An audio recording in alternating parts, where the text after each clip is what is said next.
You know, the world of English is a fun and exciting place to be. I'm so glad you could join us for another lesson.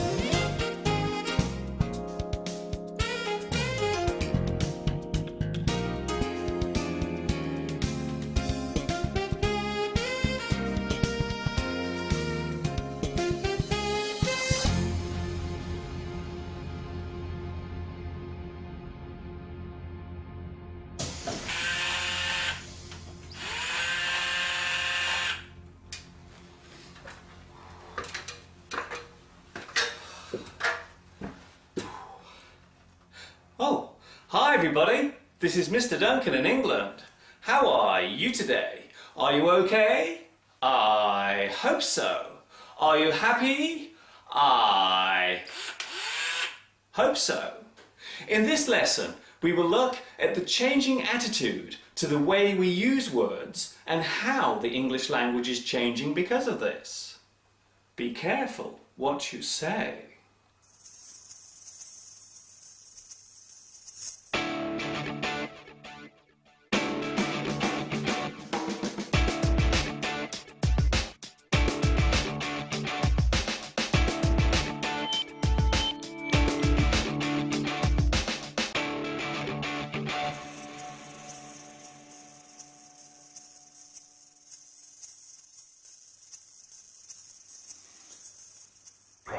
They say that the English language is very colourful and can be used in many interesting ways to describe things around us.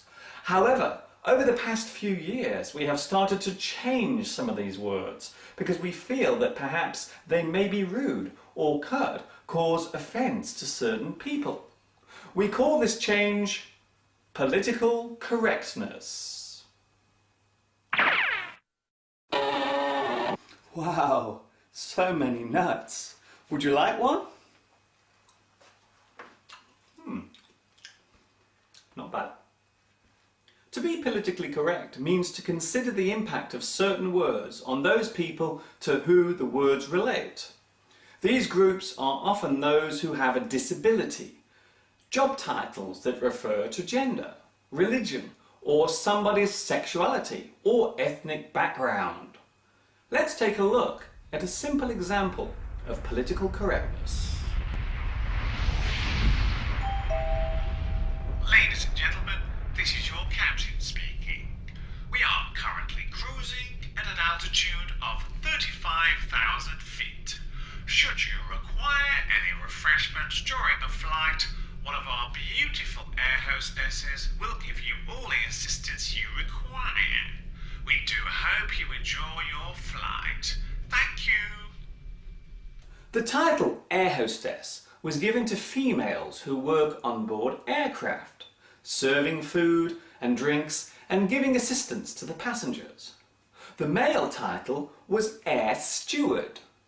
Some people thought that separating the two genders was unfair and gave a bad image to females who were in this profession. So instead, a new word was introduced that covered both sexes. So nowadays we say cabin crew. This alteration has caused other changes too. These days we do not use the title policeman and fireman. Instead we now say police officer and firefighter.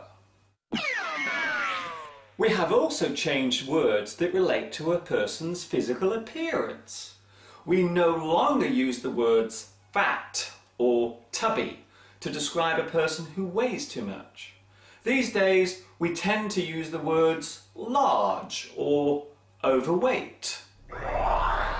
Here in the UK, we no longer use the word handicapped to describe a person who cannot walk or has to use a wheelchair.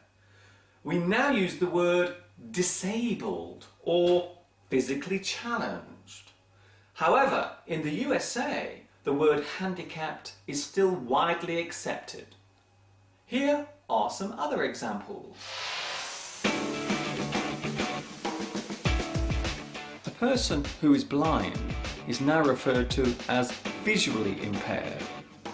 A person who is deaf is now hearing impaired. A person who cannot walk is now physically impaired. The word impair means weaken or damage. So by saying that something is impaired means that it is not complete or is not working fully.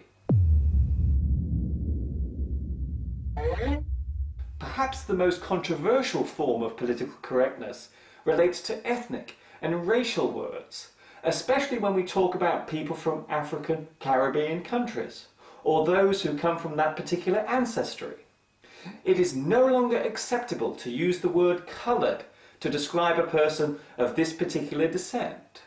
These days, the word black is the politically correct term. However, this has recently caused problems when we wanted to use the word black as a simile or metaphor.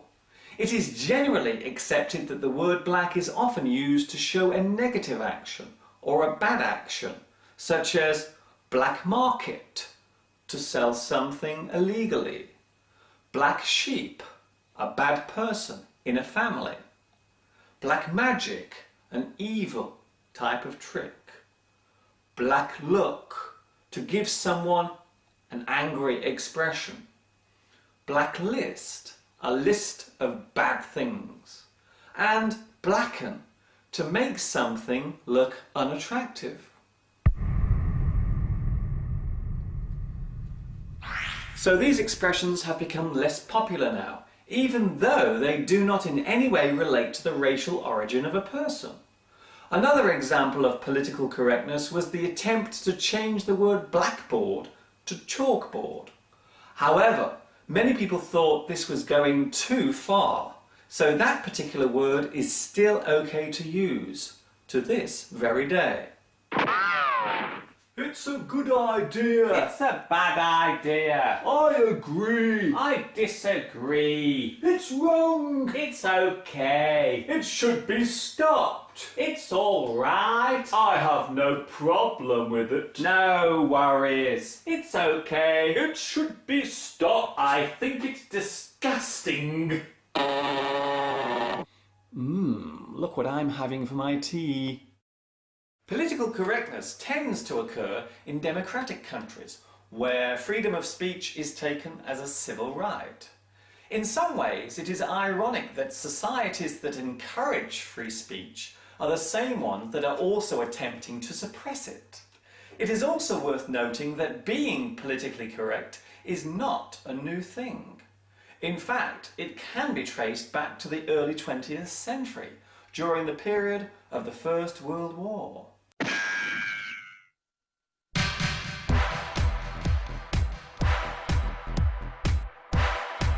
There seems to be a big divide about how far we should go with political correctness. Some people believe it is a good thing and should be encouraged, while others believe that our freedom to speak has been taken away.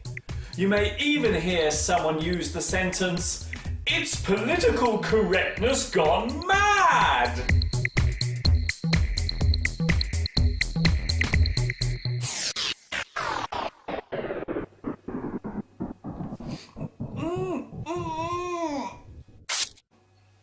Love it or hate it, it seems political correctness is around to stay. Generally, the thought behind it is a good one, and maybe we should try to encourage the positive use of words. But some people think we should be careful not to carry it too far, or allow it to get out of hand or out of control. It is yet another example of how the English language is constantly changing. Whether it is for the better or worse, it's for you to decide.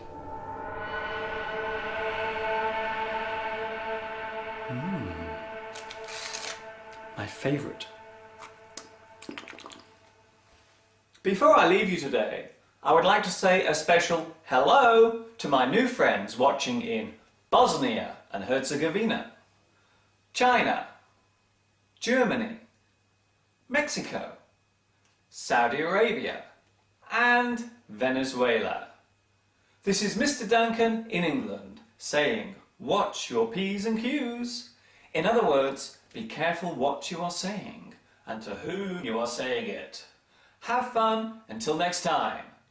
Ta-ta for now.